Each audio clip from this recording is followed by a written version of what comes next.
kita cintai di surganya Allah yang penuh kenikmatan gitu. Nah, salah satu keniscayaan dalam kehidupan itu ada yang disebut dengan permasalahan.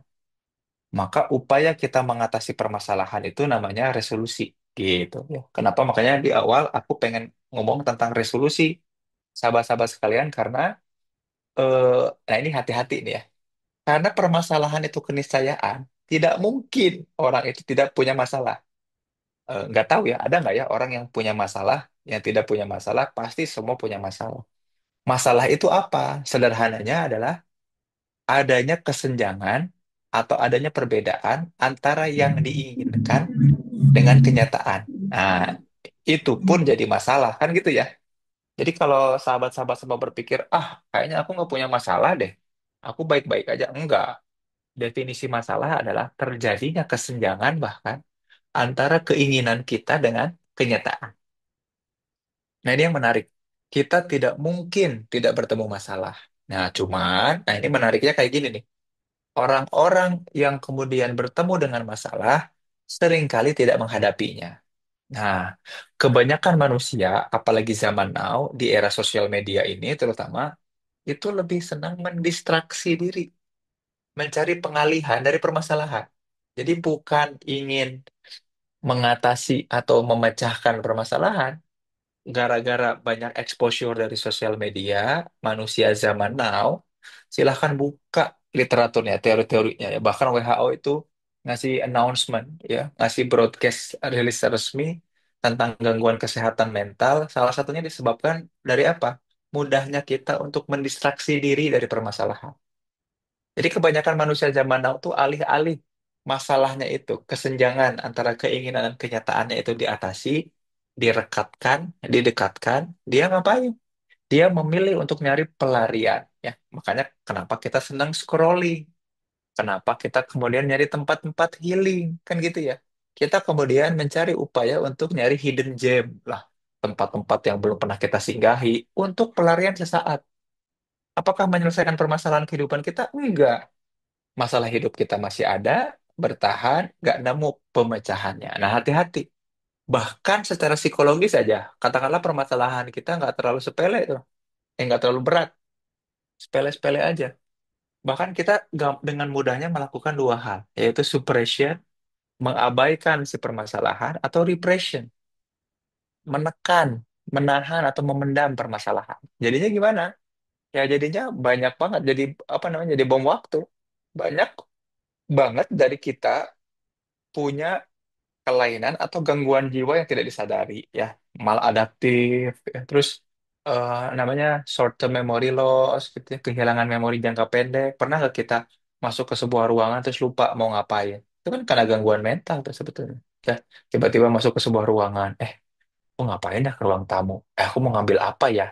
Terus juga kemudian tiba-tiba kita ngerasa sedih tanpa ada alasan yang jelas, tiba-tiba punya energi, berenergi tanpa alasan yang jelas. Itu semua karena kita tidak mampu kemudian untuk menyadari, mengenali, dan punya kendali atas permasalahan.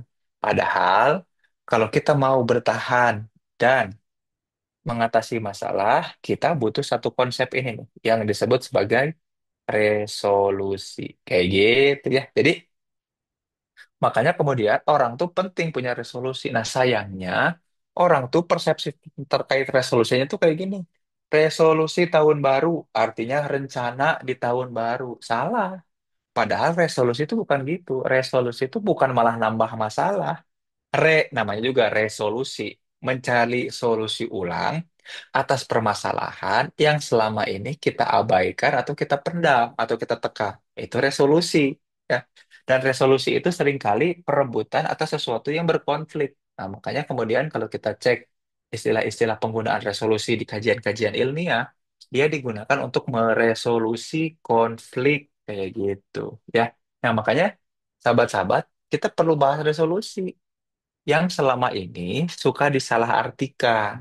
Kita pikir bahwa meresolusi itu berencana, yaitu mah sama dengan nambah masalah. Padahal resolusi mengharuskan kita menghadirkan solusi baru atas permasalahan berulang yang barangkali sudah kita ulang-ulang dan tidak nemu jalan solusinya gitu ya. Makanya tiap kali tahun baru masuk ke bulan Ramadan, nanti masuk ke bulan Hijriah Muharram, tugas kita adalah terus-terusan meresolusi. Jangan-jangan kita mengulang hal-hal yang sama, tapi mengharap hasil yang berbeda. Nah, Einstein itu bilang hal itu sebuah kebodohan ya. Yaitu apa? Yaitu adalah sebuah kebodohan kalau kita mengulang aktivitas atau proses yang sama, tapi mengharap hasil yang berbeda gitu ya. Ya Allah, aku pengen lebih kaya, tapi nggak ada ngubah habit atau kebiasaan. Nggak pernah permasalahan di resolusi, ya percuma kan gitu ya. Ya Allah, aku pengen lulus, aku pengen pintar, aku pengen A, pengen B, pengen C, tapi tidak mau mengubah kebiasaan keseharian. Kan kacau. Nah, itulah permasalahan kita. Senangnya mendistraksi diri ya. Harapannya dengan nonton tiba-tiba jadi berangkat umroh. Kan nggak bisa. Harapannya dengan menonton, dengan scrolling, tiba-tiba kita kemudian bisa jadi kaya raya. Kan nggak bisa. Ya. Nah, balik lagi. Ternyata resolusi itu bagian yang penting. Ya. Maka, sahabat-sahabat sekalian, nanti ketika kita kemudian mulai serius membahas terkait dengan life purpose, goals, sama afterlife vision, pada akhirnya kita harus membangun sebuah resolusi gitu. Nah, pertanyaannya, apa resolusi kita? Kan gitu ya. Resolusi kita apa? Untuk bisa menjawab hal itu, ada syaratnya. Syarat pertama apa? Resolusi mempersyaratkan masalah. Ya, coba kira-kira sahabat-sahabat semua ya boleh share di kolom chat, boleh juga enggak ya kalau ternyata itu aib dan malu ya. Apa sih permasalahan yang masih sejauh ini aku hadapi? Coba. Apa sih permasalahan yang selama ini aku ulang-ulang hadapi dan sampai sekarang belum atau masih tidak menemukan pemecahannya? Coba boleh share di kolom chat kalau yang mau ya. Apa sih kok aku berulang-ulang mengalami masalah yang sama? Ngerasa kekurangan, ngerasa ditinggalkan, ya, ngerasa kesepian. Jangan-jangan barangkali selama ini kita masih belum menemukan solusi yang tepat. Harus kita resolusi lagi, ya, gitu. Ya, sering scrolling tuh ya kasarilah tanpa suka posting, kan percuma, ya. Selalu diminta menikah sama orang tua tuh, ya. Karena kemudian kesel ya dan ngeselin ya ngelihat sendirian terus ya nggak ada.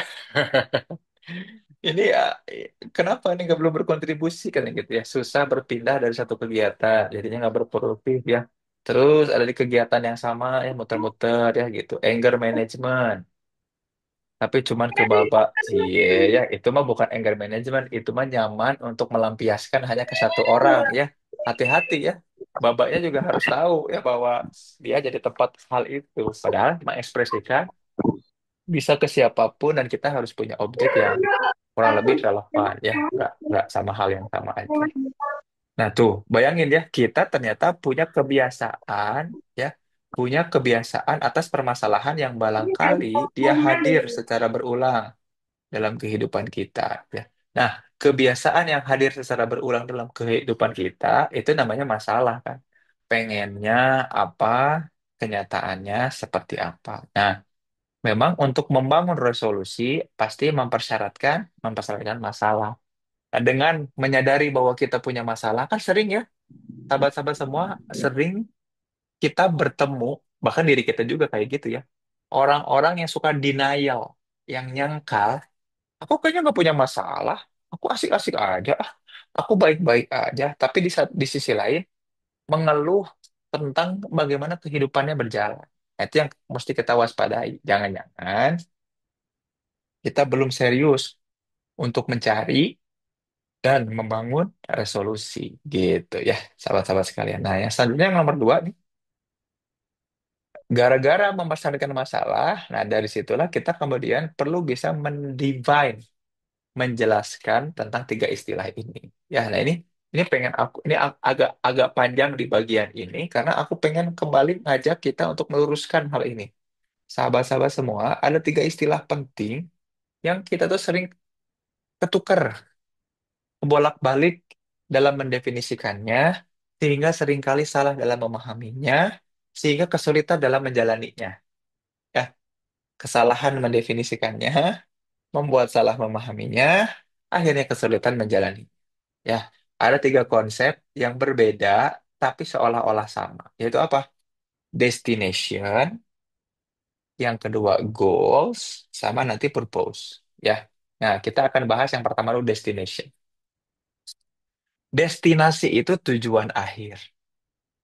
Dan yang namanya destinasi itu kemudian tempat-tempat yang kemudian nanti kita akan tuju, tempat-tempat yang secara konkret itu kita tahu mau kemana, itu namanya destination.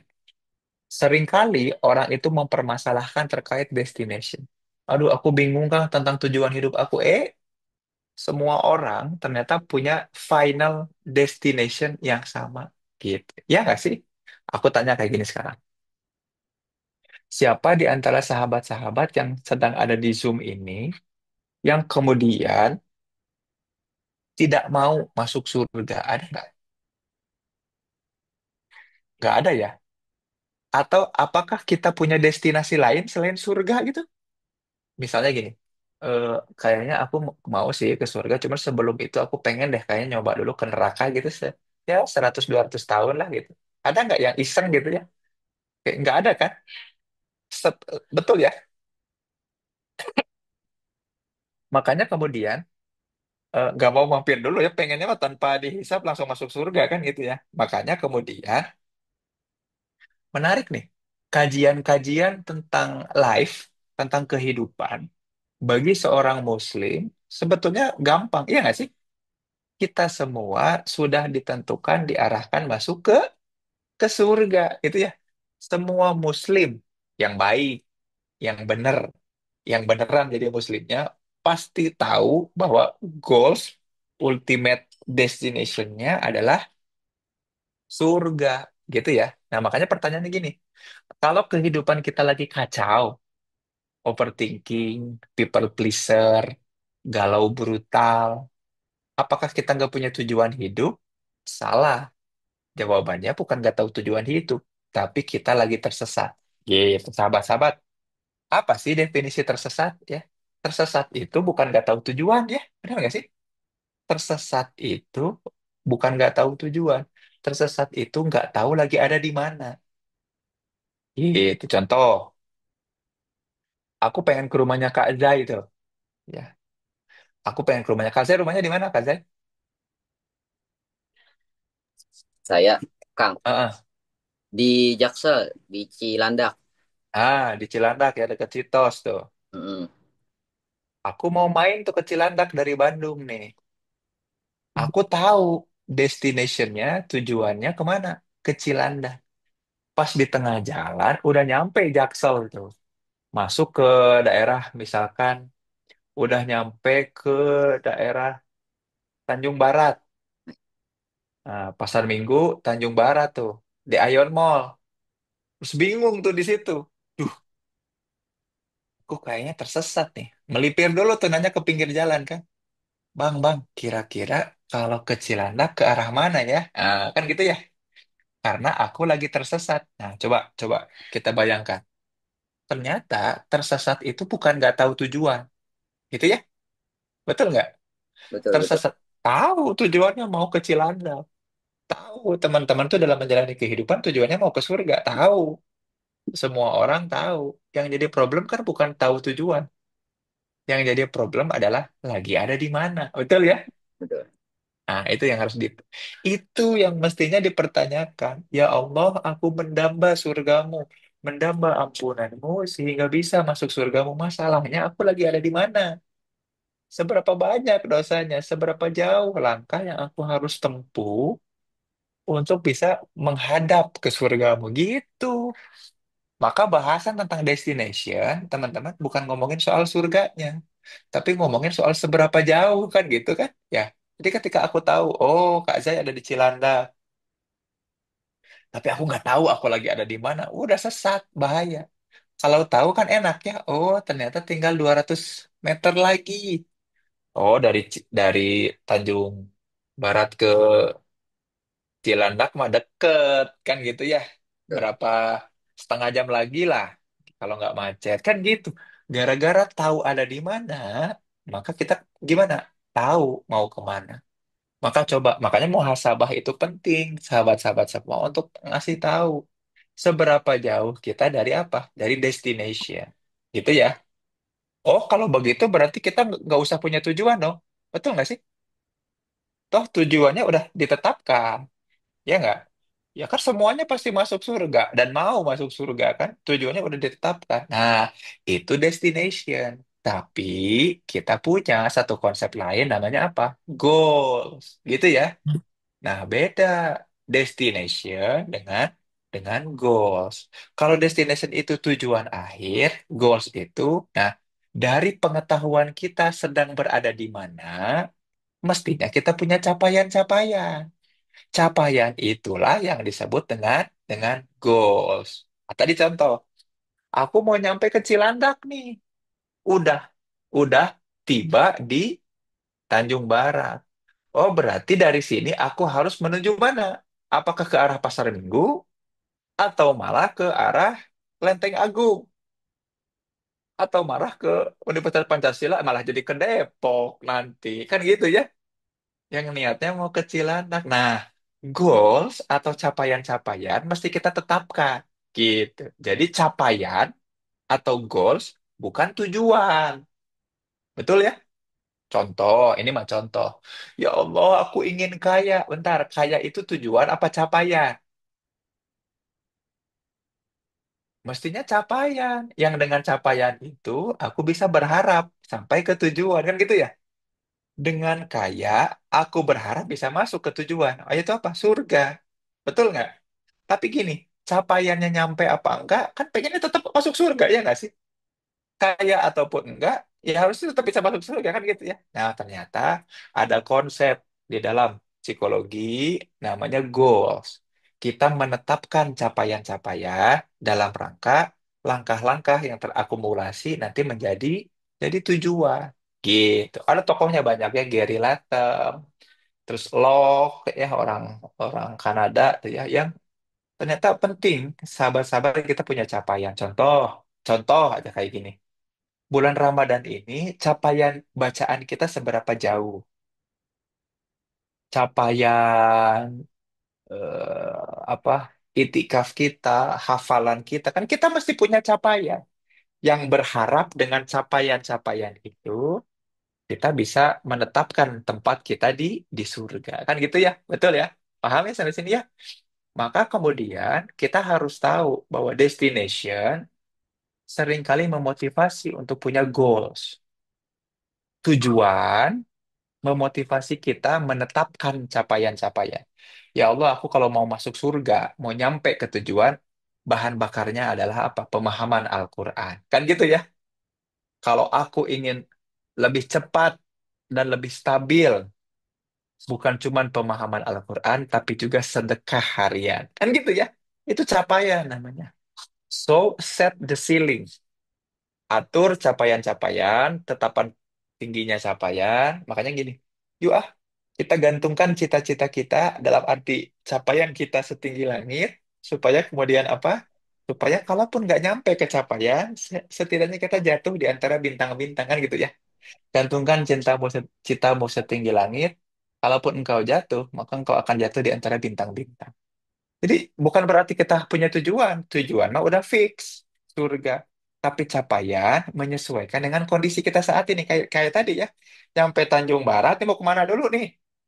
Mau lanjut ke Simatupang, ke Pasar Minggu gitu ya? Atau kemudian lanjut ke Lenteng Agung, Pancasila, Stasiun Pancasila. Dia kalau naik komputer tuh, anakku S2 di Depok, Kak Zai.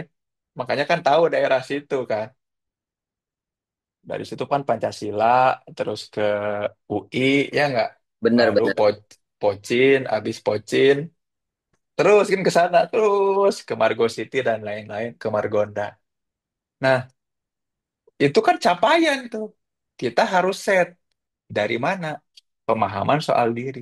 Jadi nggak bisa kita kemudian punya goals sebelum kita tahu di mana diri kita. Kalau kita nyari-nyari, nyoba setting-setting capaian tanpa tahu posisi kita ada di mana, eh, ngaco ya. Makanya dalam Islam ini aku lagi kebetulan lagi ngajar S2 ya di International Open University. Master of Science and Islamic Counseling. Aku lagi ngajak mahasiswa-mahasiswa itu untuk mau neliti terkait dengan tadi ya, kondisi awal kita di mana. Ada beberapa konsep, ada konsep fitrah, ada konsep sibgoh, ada konsep syakilah, yaitu upaya-upaya dalam Quran itu untuk mengetahui posisi kita ada di mana. Makanya kemudian di surat Al-Baqarah disebutkan, sibghatallah, sibghah Allah, waman ahsanu sibghatallah. Dan siapa yang lebih baik kecuali sibghah Allah, wa nahnu lahu abidun. Dan dengan itulah cara kita beribadah. Ternyata kalau kita ditanya cara kita beribadah tuh kayak gimana? Ya harus tahu posisi saat ini di mana. Nah, untuk tahu posisi kita di mana, untuk bisa menetapkan goals, harus tahu apa aja? Fitrah, harus tahu syakilah, harus tahu yang namanya sibgoh supaya kita dapetin namanya fadilah atau fadl ya. Itu yang harus kita upayakan. Nah, kalau soal itu mah nanti kapan-kapan kita bahas ya, nggak cukup ya kalau cuma 1 jam ini ya. Nah, makanya kemudian di sini aku cuma pengen ngasih tahu soal capaian, bahwa ternyata ada istilah namanya goals, beda dengan tujuan. Capaian beda dengan tujuan. Kalau capaian dia mensyaratkan kondisi awal kita. Nggak bisa. Contoh gini ya, nggak bisa kita pergi kemana-mana, bahkan naik ojek pun, kalau belum menentukan titik jemput, ya nggak sih? Betul ya? Kan ini udah pada pernah naik Gojek kali ya? Udah pernah naik ojek online kan? Nggak mungkin kita bisa nyampe ke tujuan tanpa kita setting titik jemput. Pengetahuan tentang titik jemput itu tadi, namanya fitrah, namanya syakilah, namanya sibgoh, yang membuat kita berharap mendapatkan fadilah dalam kehidupan. Jadi orang-orang yang udah mengetahui titiknya ada di mana, enak nemu capaiannya, orang-orang yang nanti dikasih fadilah. Dia udah tahu fitrahnya ke arah mana, syakilahnya diarahkan dalam apa, interaksinya dan sibgohnya mewarnai kontribusinya seperti apa, maka dia akan dapat fadilah kehidupan. Gitu, tuh kan seru ya.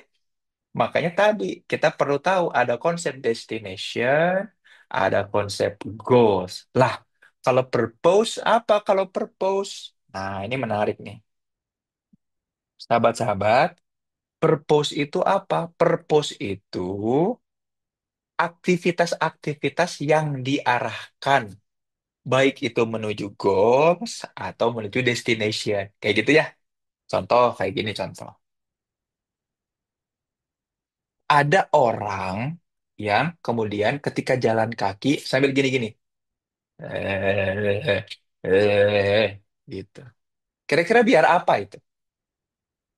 Terus pas ditanya, kamu ngapain? Jalan kaki sambil eh, nggak ngapa-ngapain ya, pengen aja kayak gitu. Oh, berarti tindakannya, activity-nya not by purpose. Iya nggak? Dia nggak punya alasan mengapa melakukan itu, gitu ya. Contoh kayak gini aja. Apa alasan sahabat-sahabat ikut Zoom ini? Ya iseng aja sih, ngabuburit, ya ngabisin waktu. Ah, berarti not by purpose. Kayak gitu ya. Ada orang-orang yang menjalani kehidupannya ya seketemunya aja, sedijalaninya aja. Itu orang-orang yang tidak beralasan, not by purpose, atau tidak bertujuan. Kebayang sampai sini ya? Padahal Rasulullah, coba lihat, semua hadis-hadis Rasulullah bisa kita teliti dan telaah lebih lanjut karena mereka itu pasti by purpose. Pasti by purpose. Aku mau cerita kayak gini, sahabat-sahabat semua. Ada 3, ini boleh ya, storytelling ya, nanti ingetin kalau ternyata waktunya udah mau habis kan kita mudah-mudahan bisa lebih banyak sesi diskusi ya. Mungkin ini ada 3 menit lah aku cerita dulu ya. Mau ngasih tahu soal purpose. Jadi, di zaman itu ada 3 orang imam atau ulama besar. Ya, aku lupa nama satu lagi tapi aku ingat 2 ya. Imam Ahmad bin Hambal, yang kedua Imam Yahya bin Ma'in. Dua-duanya adalah imam pakar hadis yang kerjaannya keliling-keliling dunia untuk mencari untuk mengumpulkan, mencari dan memvalidasi apakah hadis ini sahih apa enggak kan gitu ya. Mereka mengumpulkan. Nah, suatu saat mereka berdua itu kemudian umroh. Nah, ketika nyampe di Mekah, mereka menemukan ada beberapa kumpulan-kumpulan orang membuat lingkaran untuk melakukan kajian. Nah, mereka mau ikutan, kepo ya, FOMO lah, fear of missing out, pengen tahu nih, aku pengen ngikut dong. Nah, ternyata ada sebuah liko, ada sebuah lingkaran yang kemudian banyak peminatnya, yang ikutannya banyak, lingkarannya besar dan lebar. Pas dilihat, kok yang ngisi masih muda, bahkan bukan masih muda, malah masih anak-anak. Nah, mereka kepo, ini kayaknya ulama hebat di sini nih. Gitu. Terus mereka ikutan, mereka duduk, dan si orang yang lagi jadi narasumber ini bercerita dengan luar biasa tentang hadis. Eh, Tergiurlah Imam Yahya bin Ma'in untuk ngasih pertanyaan. Kenapa ngasih pertanyaan? Karena kebetulan Imam Ahmad bin Hambal, tukang mengumpulkan riwayat hadisnya dalam bentuk fikih, kalau Imam Yahya bin Ma'in itu spesialisasi melakukan validasi. Jadi benar nggak nih hadisnya? Bisa dipertanggungjawabkan kan gitu ya. Nah, dorongan untuk iseng nanya dan nguji si narasumber ini jadi tinggi. Maka Imam Yahya bin Ma'in kemudian nanya ke si narasumbernya itu. Duhai ulamanya orang Mekah, aku mau nanya ke kamu. Kamu pernah nggak dengar hadis Nabi yang sahih, tapi orang-orang belum bisa menjelaskannya? Kenapa hadis itu sahih? Kenapa Nabi eh, beralasan atau bertujuan menceritakan hadis itu? Terus orang ini nanya ke Imam Yahya, hadis apakah itu? Lalu Imam Yahya cerita, Nabi pernah berkata, biarlah burung dalam sangkarnya. Kira-kira apa makna dari hadis itu? Karena sepanjang pengetahuanku dan Imam Ahmad bin Hambal ini belum pernah ada orang yang bisa menjelaskan dan mendefinisikan apa maksudnya. Apa tujuan dari Rasul itu kemudian bilang biarlah buruk dalam sangkarnya. Terus nanya balik si narasumber ini. Apa yang kira-kira Imam Ahmad bin Hambal nyatakan dalam kitabnya yang terkenal itu di Irak? Kata Imam Ahmad bin Hambal, aku menjelaskan bahwa yang dimaksud dari Nabi biarlah burung dalam sangkarnya itu supaya kita memelihara burung dengan baik. Jangan sampai kita kehilangan burung itu, terutama di malam hari. Jadi jangan biarkan burung itu lepas dari sarangnya, gitu. Nah, kata orang ini bilang kayak gitu. Sesungguhnya itu bukan alasan, bukan purpose, bukan tujuan mengapa Rasul menyatakan kalimat itu. Jadi biarlah burung dalam sangkarnya. Sepengetahuan kami, orang-orang Mekah zaman dulu di Mekah, orang Quraisy itu senang sekali mengundi nasib lewat hal-hal tertentu. Ada yang senang mengundi nasibnya lewat panah. Artinya gimana? Kalau dia mau keluar rumah berdagang bepergian, karena orang Quraisy itu senang berpergian. Li'ila fi Quraisyin ila fihim merihlah, gitu ya. Orang-orang tuh suka berpergian. Nah, ada orang-orang yang kalau berpergian itu mengundi nasib dengan panah. Jadi kalau anak panahnya itu kemudian tepat sasaran, maka ini nasib baiknya. Kalau ini nasib baiknya, maka dia akan pergi berdagang keluar gitu. Kalau kemudian pas dia ngundi nasib, panahnya itu melenceng dari sasaran, mending di rumah aja, mending rebahan. Gitu. Nah, di antara metode mengundi nasib, ada metode yaitu ngapain? Metode mengeluarkan burung dari sarangnya. Gitu. Kalau burung yang dikeluarkan itu terbangnya ke arah depan atau ke atas, menjauhnya ke depan atau ke atas, maka nasib baik yang aku terima. Kalau nasib baik yang aku terima, berarti gimana? Aku keluar rumah.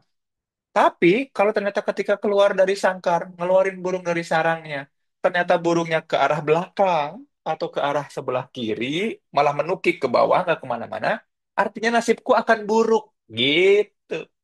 Maka kemudian, kata narasumber ini, maka kemudian Rasul berkata, biarkanlah burung dalam sarangnya. Untuk ngapain? Untuk memutus rantai pengundian nasib. Sesungguhnya mengundi nasib itu sesuatu hal yang buruk, gitu.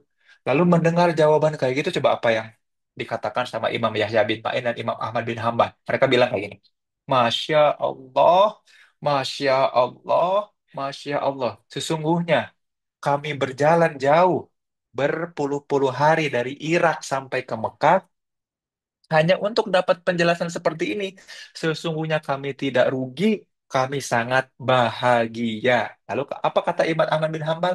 Aku tidak menyesal datang ke tempat ini, mendengarkan engkau bercerita, engkau membuat kami mengetahui bahwa tiada satupun. makna dari hadis Rasul yang tidak bertujuan. Nah, itu berarti artinya apa? Not by purpose. Siapakah kira-kira narasumber yang kemudian pintar dan bisa menjelaskan kepada Imam Ahmad bin Hanbal dan Yahya bin Ma'in? Ada yang tahu siapa tokohnya? Jeng jeng jeng. Adakah yang bisa menebak di kolom chat? Kalau bisa menebak akan mendapatkan tiket bermalam 3 hari di rumahnya Kak Zai. Ya, selamat. Akhirnya berhasil ya. Dapat tiket 3 malam untuk nginap di toilet Cilandak Town Square. Alhamdulillah ya.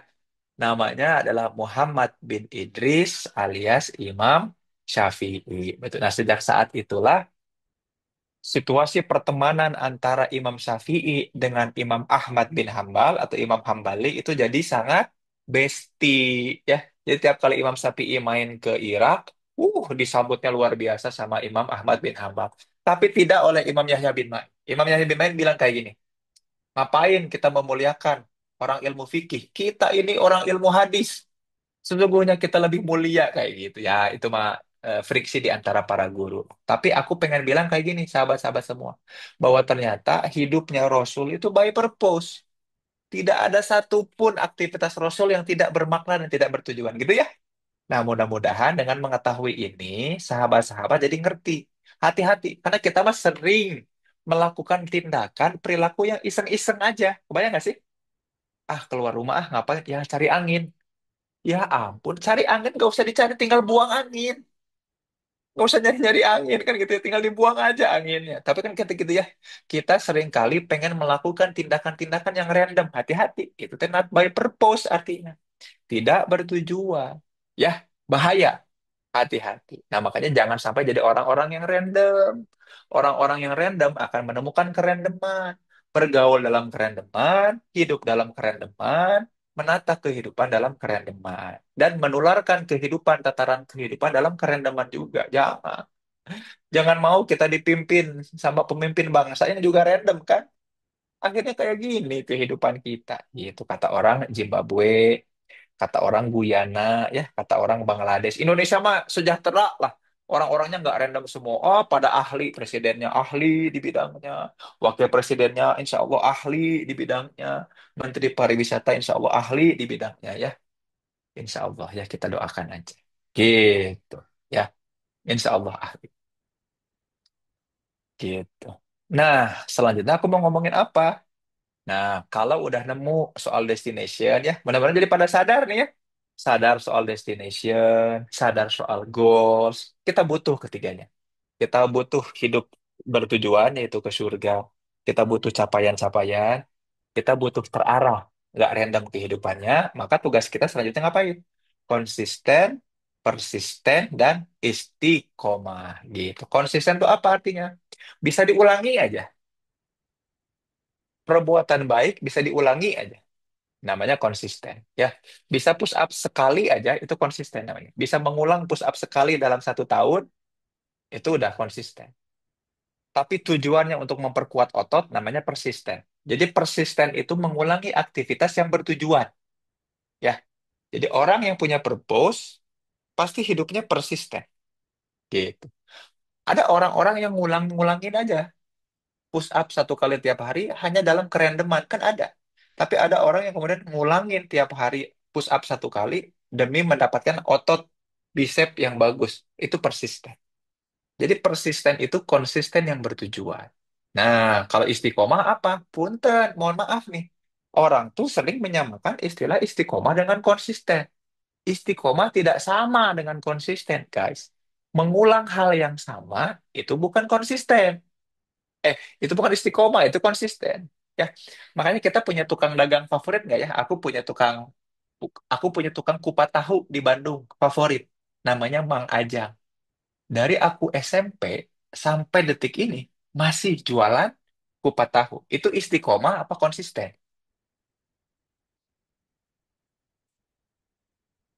Teman-teman punya langganan tukang sayur. Namanya Mang Ajang. Semua terus sampai kita dari umur kita SMP sampai detik ini dia terus jualan sayur.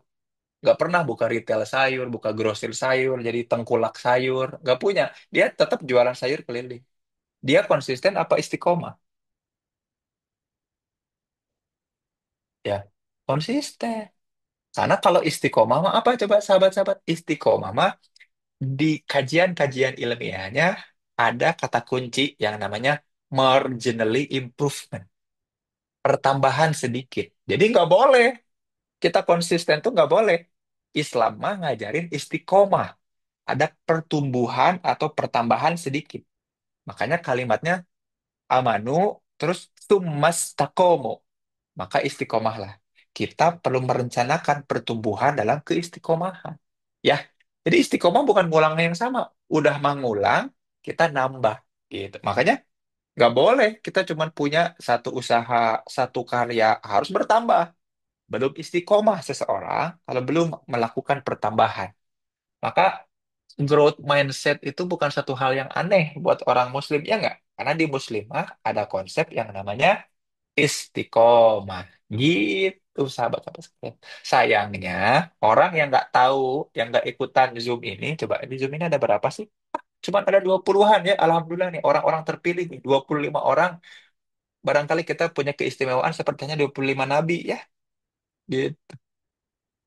Dan 25 orang ini bukan 25 orang, ini 25 akun ya. Bisa jadi satu orang ada 4 akun, kan bisa jadi kan gitu. Nah, tapi bayangin, banyak orang yang tidak paham tentang konsep ini nih. Konsep satu, konsep dua, dan konsep tiga. Akibatnya apa? Akibatnya ini dia. Mereka terkena yang namanya life trap. Ini, idealnya kehidupan kita hidup sampai mati itu kan linear, ya. Tapi ternyata hidup kita tuh spiral. Ada naik, ada turun. Makanya hidup itu kayak seperti halnya iman. Al imanu yajid wa yangkus. Ya iman itu naik dan turun. Naik karena taat, turun karena maksiat. Ketidakpahaman kita soal destination, goals dan purpose membuat hidup kita tanpa visi, tanpa gambaran kehidupan yang jelas, apalagi jauh dari Quran, apalagi jauh dari hadis. Nggak pernah baca sirah, tarikh, ya. Belum pernah tuh buka tafsir Ibnu Hisham, Sama'il al-Muhammadiyah. Nggak pernah serius belajar itu. Aduh, sayang sekali. Maka kita akan jadi orang-orang yang tadi udah nyampe Tanjung Barat, nggak tahu arah ke Cilandak, gitu ya. Udah hidup di dunia, bingung. Pas di akhirat nanti mau kemana? Ya pilihannya kan cuma surga atau neraka, kan gitu ya. Dapat syafaat apa enggak? Nah, mudah-mudahan kita jangan sampai jadi orang-orang yang kemudian seperti itu.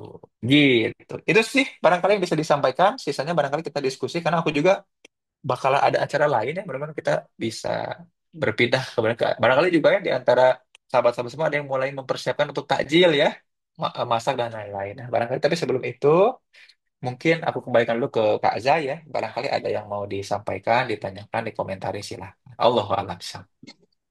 Oke, terima kasih Kang Zain atas pemaparan materinya yang luar biasa ya, teman-teman semuanya. Jadi tadi penjelasannya terkait dengan tiga konsep tuh udah dijelasin sama Kang Zain. Di mana yang pertama itu ada tentang resolusi, terus destination, goals and purpose, sama konsisten, persisten dan istiqomah. Jujur juga Zai sendiri baru tahu tuh tentang resolusi itu. Kan biasanya orang resolusi menganggapnya resolusi kamu apa di tahun baru gitu, resolusi kamu apa di ini. Jadi jawabnya ya udah kayak tujuan aja gitu. Padahal yang sejatinya itu kayak apa ya, menghadirkan solusi atas masalah yang tidak ada habisnya gitu atau tidak terselesaikan di masa lalu gitu. Terus juga tentang purpose gitu, itu sangat menarik, di mana ada quotes yang menarik gitu. Jadi tidak ada pohon yang kuat tanpa akar yang menghujam di dalam bawah tanah gitu. Jadi ya benar, purpose itu kan dari dalam diri tuh, baru nanti masuk ke misi-misinya, ke tujuan, ke goalsnya tuh. Jadi goalsnya itu untuk menunjang ataupun mencapai dari awal gitu, tujuan kita apa di awal gitu. Jadi Masya Allah banyak terima kasih Kang Zen. Terus kita langsung nih kita masuk ke sesi diskusi gitu, tanya jawab. Kita akan seputar tanya jawab. Boleh untuk Bapak, Ibu, teman-teman, sahabat semuanya dipersilahkan mau by raise hand ataupun by kolom chat juga boleh, nanti saya bacakan. Boleh. Oke, ini kayaknya udah langsung nih Kak Syarila nih. Kak Syarila mau bertanya, boleh, untuk kalau misalkan mau bertanya boleh diperkenalkan dirinya. Langsung aktifkan aja mikrofonnya dan ajukan pertanyaan. Boleh dipersilahkan Kak Syarila. Baik, terima kasih Kak Zai. Dan sebelumnya terima kasih banyak kepada Kang Zen Permana atas materinya. Sebelumnya saya mau cerita dulu kalau misalkan saya tuh udah ngikutin video Kang Zen Permana dari tahun 2021 di YouTube. Terima kasih banyak Kang udah buat videonya dan saya juga pernah konsultasi juga di Sintesa. Sangat membantu. Alhamdulillah. Nah, yang mau saya tanyain terkait materi hari ini itu tadi terkait purpose. Nah, terkait destination, goals, and purpose. Itu kan tadi Kang Zen bilang kita tuh harus tahu di mana posisi kita. Nanti kalau misalnya kita nggak tahu tuh bingung juga. Terus saya khawatirnya salah ke depannya gitu. Nah, yang mau saya tanyain itu gimana sih cara kita tahu apa eh, kita tuh ada di mana gitu. Maksudnya refleksi dirinya tuh gimana caranya? Apakah pakai pertanyaan-pertanyaan atau kayak gimana gitu bentuk muhasabahnya atau bagaimana kan? Barangkali itu Kang semoga sampai pertanyaannya. Kembali kali. Oke, terima kasih Kak Syarila. Boleh dipersilakan Kang, udah jelas pertanyaannya? Siap, siap. Alhamdulillah ya. Senang banget. Terima kasih ya, Kak Sarila ya. You made my day ya dengan testimoninya. Senang banget ya. Aku kan kalau bikin video kan gak pernah ngarep ada yang nonton ya. Nah, ini yang kemudian aku pengen jawab. Indikatornya adalah gini. Jadi gini, tahukah teman-teman, di teori psikologi manapun, di teori apapun terkait berpikir, ternyata tidak pernah ada anjuran untuk berpikir atau memikirkan terkait masa depan. Ternyata semua optimalisasi kemampuan berpikirnya manusia, ini di psikologi kognitif, ini di psikologi barat banget pokoknya mah. Ternyata hanya bisa difungsikan optimal kalau kemudian kita memikirkan yang sudah terjadi. Ringkasnya gini lah, aku mau bilang bahwa ternyata berpikir itu, Allah itu menciptakan pikiran untuk memikirkan sesuatu yang sudah dilakukan, itu sudah terjadi. Sayangnya, ini menarik.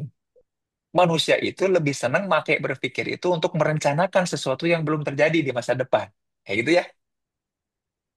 Arahnya kemana nih jawaban ini? Arahnya aku mau bilang kayak gini. Indikator bahwa kita menemukan diri kita ada di mana dari cara kita mengevaluasi apa-apa yang sudah pernah kita lakukan dan temukan pola.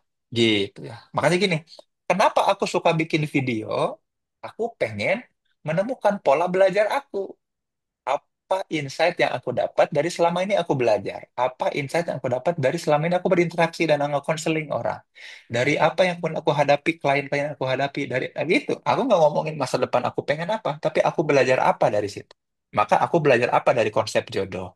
Aku belajar apa dari konsep visi misi keluarga berumah tangga? Aku belajar apa dari konsep life, goals, purpose, destination? Aku belajar apa dari situ? Nah, disitulah Kak Sarila dan sahabat-sahabat semua indikator ciri bahwa kita belajar. Nah, terutama gini, kalau di Quran mah spesifik lagi, kita akan makin tahu posisi kita di mana kalau kita sering melibatkan Allah di situ. Ada Allah dilibatkan di situ. Maka coba evaluasi. Hari ini aku ngapain aja ya? Ada pola apa ya? Oh, aku tuh suka bantu ini loh. Oh, aku ternyata punya skill di situ loh. Oh, aku punya minat di situ loh. Gitu. Sebenarnya nanti ada toolsnya sih. Udah aku bikin sebetulnya di buku aku yang namanya Saatnya Curhat dan Mengungkap Diri, itu udah aku detailkan di situ sebetulnya soal pencarian diri itu. Cuman prinsipnya dari situ. Ternyata cara kita memikirkan sesuatu itu upaya kita untuk bisa mengenal diri kita. Makanya Allah sampaikan wala takunu kalladzina nasullaha fa'ansahum anfusahum. Jadi janganlah kita jadi orang-orang yang lupa sama Allah, lupa melibatkan Allah. Fa'ansahum akan dibikin lupa kita anfusahum sama diri kita sendiri. Coba bayangin. Orang-orang yang tersesat, ya ulaika humul fasikun. Orang fasik itu orang-orang yang tersesat. Orang yang tersesat itu ada orang yang tadi nggak diajak kenal sama dirinya, nggak tahu dia ada di mana. Maka saranku kayak gini, tiap kali kita ada momen muhasabah, nih bulan Ramadan, itikaf bareng, tiap sebelum tidur, coba cek, aku punya pola perilaku baru apa? Gimana caranya kalau kita pengen lebih baik, berbuat baik, pola apa yang harus dirubah? Kebiasaan apa yang harus aku ganti? Kayak gitu Kak Sarila. Ya, jadi jangan tiba-tiba merencanakan, ya Allah, aku tahun depan pengen umroh bentar.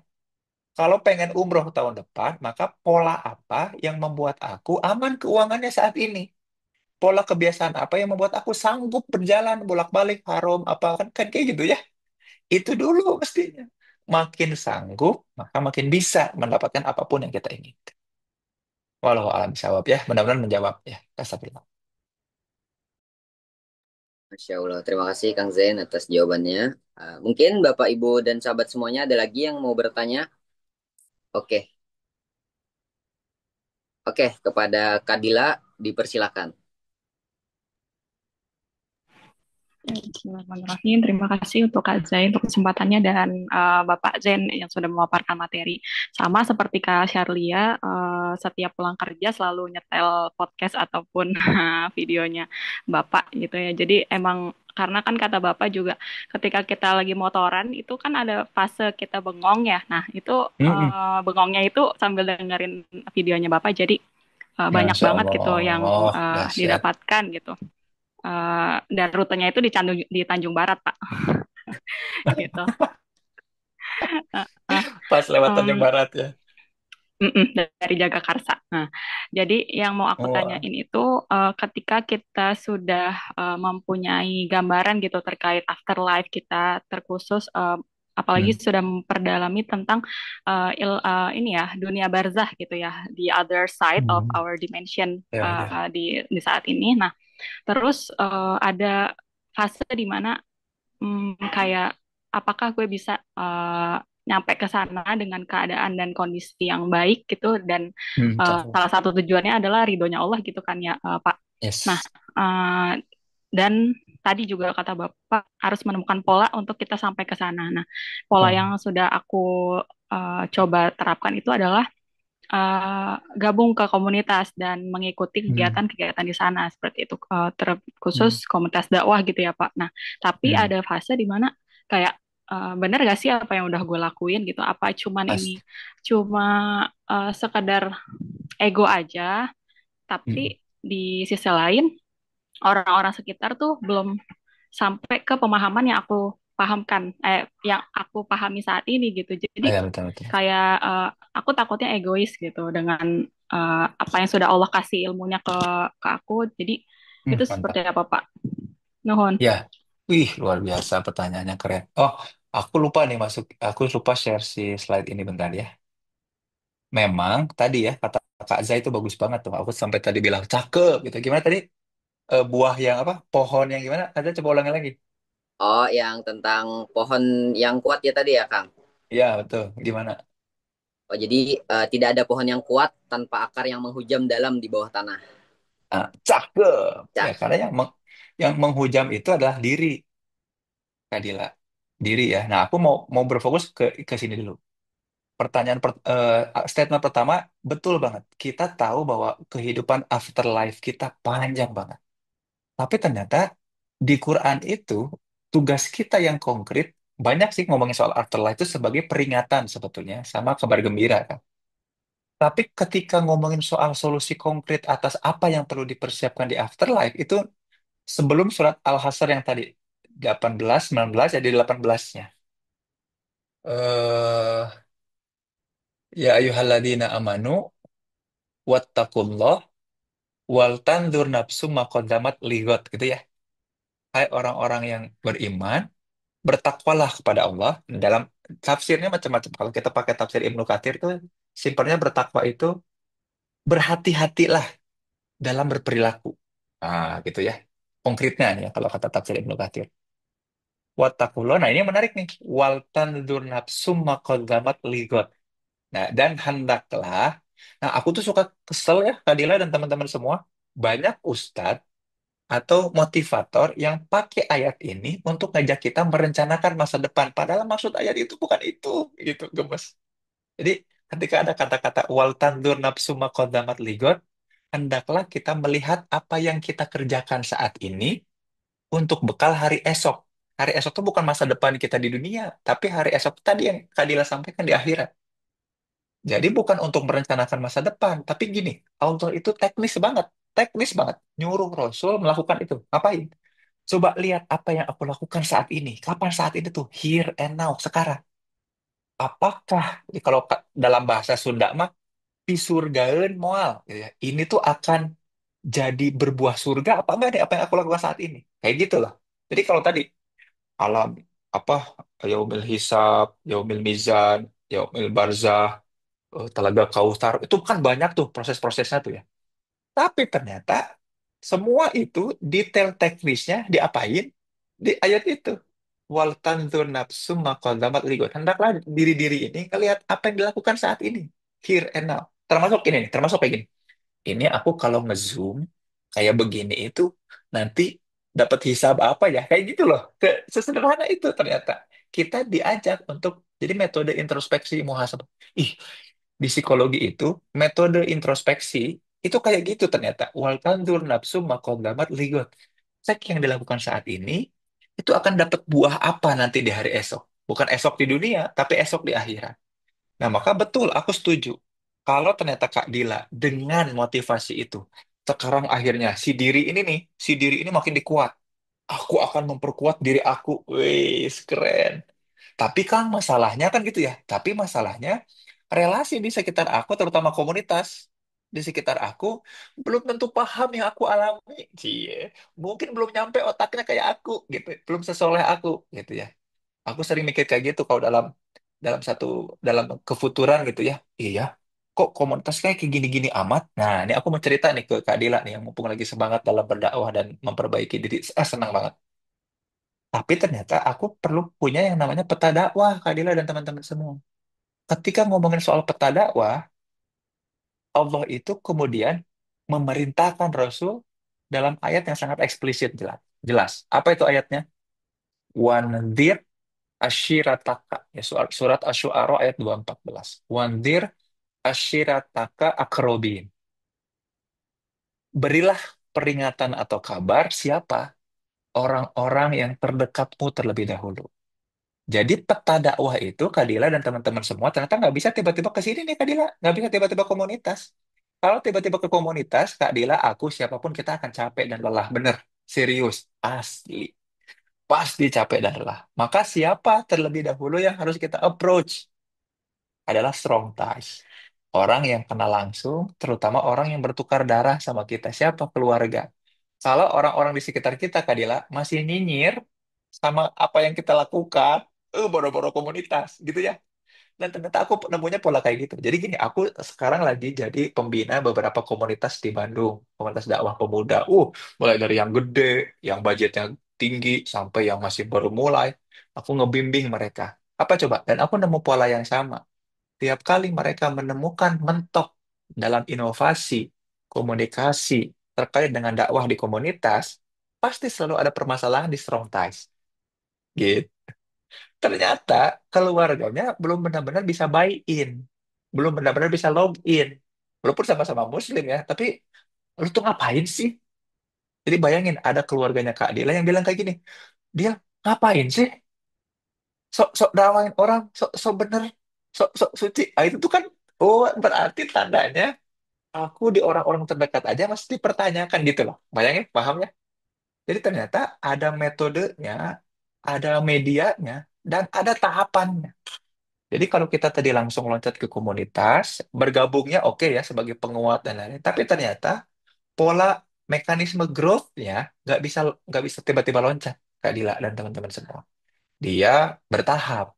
Dan tadi surat sahabat-sahabat boleh dicek ya, Asy-Syu'ara ayat 214, 215, tafsir-tafsirnya tuh bahas soal bagaimana peta dakwah, bagaimana Allah ngajarin Rasul melakukan peta dakwah. Makanya dari situ Darun Nadwa, Darul Arkom, gara-gara diajarin oleh Allah, dia malaikat Jibril melakukan proses pemetaan dakwah. Nggak bisa tiba-tiba ke komunitas, nggak bisa community development, tapi mulai dari lingkungan keluarga. Mereka bisa buy in dan log in, Bismillah, insya Allah.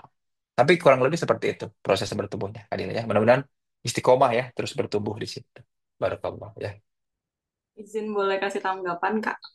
Boleh, boleh, boleh.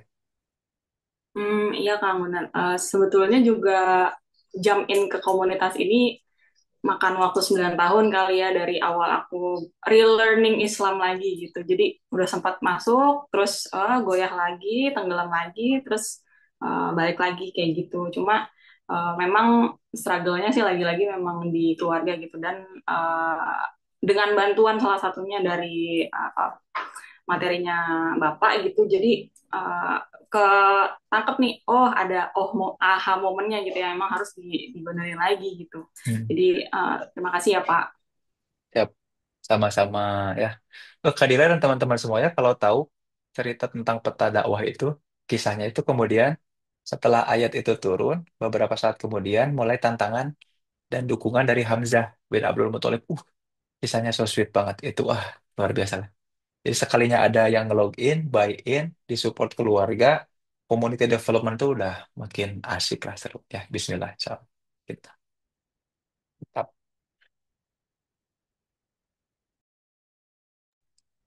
Oke, terima kasih Kang Zen dan Kak Dila telah jadi belajar juga nih kami sebagai pendengar gitu. Terus ada yang nanya nih di kolom chat dari Kasal Sabila. Izin saya bacakan Kang Zen. Jadi beliau bertanya, Afwan mau Ya. tanya Kang, bagaimana caranya saya bisa memastikan bahwa hidup saya memiliki dampak positif bagi orang lain? Itu kata Kasal Sabila. Mm-mm. Eh, yang menurut aku sih tadi ya, mendingan yang diri dulu aja dulu. Jadi, eh, apa sih dampak positif buat aku dari melakukan sesuatu? Karena gini, Kak Salsa dan teman-teman semua ya, sekarang itu lagi rame, bahkan jadi dibikin lagu sama siapa Gusti dan Raisa ya. Namanya apa? It's okay not to be okay ya. Ada lirik awalnya tuh katanya gini, kita tuh cenderung jadi chronic overthinker sama people pleaser. Kan gitu ya. Si people pleaser tuh gara-gara apa coba? Kita ngerasa pengen banget berdampak ke orang lain, tapi diri sendiri harus berkorban. Kan gitu. Ya enggak lah. Khairun nas anfa'uhum linnas itu aku bermanfaat tanpa sedikit pun aku menyesali apapun yang aku lakukan. Kan gitu ya. Nah, makanya kalau pertanyaannya Kak Bila tuh kayak gini, bagaimana memastikan hidup saya berdampak sama orang lain? Jangan dipastikan, karena orang lain pasti selalu punya persepsi, terlepas itu positif atau negatif tentang apa yang kita lakukan. Yang terpenting itu kita memaknai nggak dan dapat untung nggak, dapat impact positif nggak dari apa? Dari yang aku lakukan, gitu ya. Jadi kalau aku boleh saran, Kak Bila dan teman-teman semua, mending berfokus ke bermanfaatan itu dampaknya dirasakan diriku. Aku jadi lebih lega, aku lebih kehilangan kekhawatiran, aku lebih mudah untuk kemudian berbuat baik, terutama pada diriku. Aku kehilangan kesempatan dan peluang untuk menyesali. Aku tidak pernah ada rasa untuk berkorban. Aku jadi lurus dan tulus niatku mengerjakan sesuatu. Itu dulu yang dikejar. Lepas orang lain nanti mau dapat apa enggak, orang lain dapat feedback apa. Karena gini ya, seringkali kita juga diuji oleh setan lewat apa? Lewat cibiran dan omongan orang lain. Udah jelas-jelas kita berbuat baik, tapi orang kurang banyak loh, kurang sering loh, ada maunya aja lo baik, kan kayak gitu jadinya tuh. Memang feedback orang tuh nggak usah kita pastikan. Yang aku pengen ajak adalah, yuk kita coba pastikan diri kita mampu untuk dapetin impact dari hal-hal baik yang kita lakukan. Aku soalnya suka sebel ya ada yang orang yang DM nanya masih sering sampai sekarang bilang kayak gini, gimana ya Kang ya caranya untuk bisa menolak, caranya supaya tidak terlalu jadi orang yang baik lah, salah berarti gitu. Karena selama ini mungkin impactnya tuh dari testimoni orang, komentar orang, kan gitu ya. Ini kan aku disebut makasih udah bikin video sama Kak Dila, sama tadi Kak Syarila, bukan karena mereka kan aku bikin video kan bukan bukan karena Kadila ya bukan karena ya aku bikin video ya karena aku pengen mengevaluasi memetakan dan aku pengen bahagia atas apa yang aku lakukan dan gak butuh viral, gak butuh terkenal. Suka suka suka juga tiba-tiba ada yang DM, Kang lebih bagus kalau videonya pakai animasi, pakai ini pakai itu. Wah, aku nggak sempet dan bukan untuk melakukan itu gitu. Sayang soalnya bisa jadi lebih viral, bisa jadi lebih bukan bukan bukan wilayah aku itu gitu ya. Gitu kira-kira mudah-mudahan menjawab ya. Nah, Alhamdulillah, terima kasih Kang. Semoga pertanyaan dari Kak Salsa tadi mewakili teman-teman semuanya. Oke, kita lanjut ke selanjutnya nih. Boleh, ada Kak Alvira yang udah raise hand. Kepada Kak Alvira boleh dipersilakan. Kak Oke, Zai, tapi sepertinya ini yang terakhir ya Kak Zai, ya. Ya, Aku soalnya harus berpindah lagi nih ke acara lain. siap Kang, siap Kang. Ini Siap. yang oke Silahkan baik. Kak Alvira. Terima kasih. Assalamualaikum Kang Zen dan semua Waalaikumsalam. panitia. Perkenalkan saya Alvira Aulia dan mohon maaf saya tidak open camp karena masih bekerja nih sembari juga ikut hari ini. Sebenarnya sedikit cerita ya Kang ya. Eh, Pasti kalau masa lalu itu kita tidak bisa mengubah apa yang udah terjadi di sebelumnya. Dan saya mungkin memiliki masa lalu yang kurang baik gitu. Salah satunya adalah saya tidak bisa mendengar kata bentakan atau nada tinggi. Nah, ketika ada yang nada tinggi atau yang membentak saya tuh kayak ngerasa langsung dada saya tuh terasa sesak gitu. Karena saya teringat kejadian yang menurut saya tuh tidak enak. Eh, saya butuh saran juga sih dari Kang Zen, gimana sih Mm-mm, caranya supaya ketika ada kejadian itu terjadi gitu, mm-mm, entah ada bentakan, nada tinggi, supaya saya tuh bisa kayak calm down gitu. Apakah saya harus butuh waktu dulu untuk menjauh dari orang tersebut, atau bagaimana cara meresponnya ketika hal itu terjadi gitu? Terima kasih Kang Zen. mm. Aku mau nanya dulu, sejauh ini kalau kena bentakan itu Hmm. responnya langsung gimana? Langsung flight atau fight, langsung menjauh Kalau gitu, saya sendiri pastinya deg-degan pertama, kaget gitu ya, terus kaget ya pasti, shock. terus yang kedua ini ya sedikit memberi boundaries atau jarak juga gitu, distance dengan orang tersebut supaya saya bisa kontrol emosi saya sih, baru saya bilang Mm-mm, ke orang tersebut saya nggak bisa dibentak gitu. mm-mm. Oh, tapi udah mulai disampaikan ya.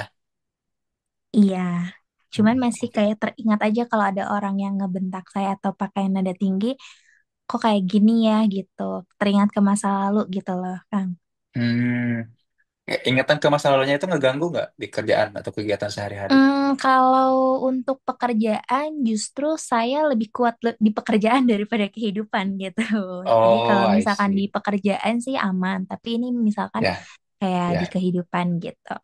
Mm-mm. Nah, kalau begitu, sebenarnya gini ya, kalau dia bukan di pekerjaan, berarti sebenarnya bukan bukan hal yang menyebabkan trauma trauma, bukan satu gangguan psikologis gitu. Eh, Ringkas itu kayak gitu. Jadi nggak usah dikhawatirkan. Nah, cuman gini ternyata, biasanya kalau di literatur, jadi kenapa aku nanya kayak gitu?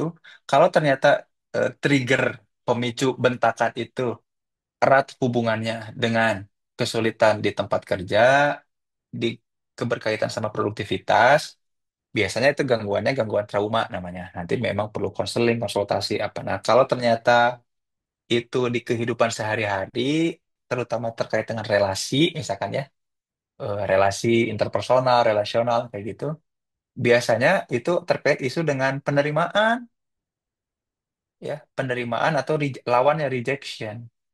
Ada kebutuhan atau keinginan yang kuat untuk diterima, ada ekspektasi atau kebutuhan yang atau ketakutan, kecemasan untuk di reject atau ditolak, yang kemudian itu tidak disadari, yang nanti muncul dalam bentuk-bentuk perilaku yang menghindari itu, sehingga memicu orang lain untuk tadi membentak atau melakukan bentakan gitu. Nah, hal itu kemudian teringat pada kejadian di masa lalu yang kemudian serupa. Nah, itu juga masuk ke life trap sebetulnya. Nah, apa sih yang harus dilakukan berarti? Apa yang harus dilakukan? Nah, kalau ternyata memang betul isunya adalah penerimaan, bukan isu yang lain, yang perlu dilakukan adalah justru eh, membuka diri dengan leluasa lewat disclosure namanya. Mulai ngasih, mulai berlatih ngasih informasi yang bersifat pribadi secara spesifik ke orang-orang tertentu secara sadar gitu. Aku jadi mau nanya lagi Kak Alvira, apakah punya teman dekat yang bisa sharing secara mendalamkah tentang suatu hal? Alhamdulillah punya, Kang. Mm-mm. Dan bisa dengan luas leluasa di situ? Iya, cuman kalau untuk cerita sepenuhnya tuh belum Mm-mm. terlalu bisa banget gitu. Ya. Mm-mm. Nah, salah satunya di situ justru terapinya. Bisakah aku untuk ngasih itu? Karena tadi berarti isu itu fear of rejection sama ada selalu ngebangun ekspektasi yang berlebihan atas satu hal penerimaan itu jadi isu utama biasanya. Tapi kalau bukan, berarti harus dikonsultasikan ke psikolog atau konselor ya. Ini ada apa? Tapi kalau isunya itu ya gampang sebetulnya mah. Gampang dengan cara apa? Ya aku tinggal cari tempat buat sharing yang bisa mendalam, yang bisa dia tuh non judgmental, aku leluasa kan gitu. Sebetulnya seperti itu. Nah, sisanya insya Allah aman ya kalau nggak ngeganggu produktivitas kerjaan harian. Biasanya nggak aman, bukan gangguan yang perlu nanti obat lah, perlu terapi lebih dalam, konselingnya juga paling cuma satu sesi, nggak manjang kayak gitu. Begitu ya, mudah-mudahan menjawab ya. Allahu a'lam.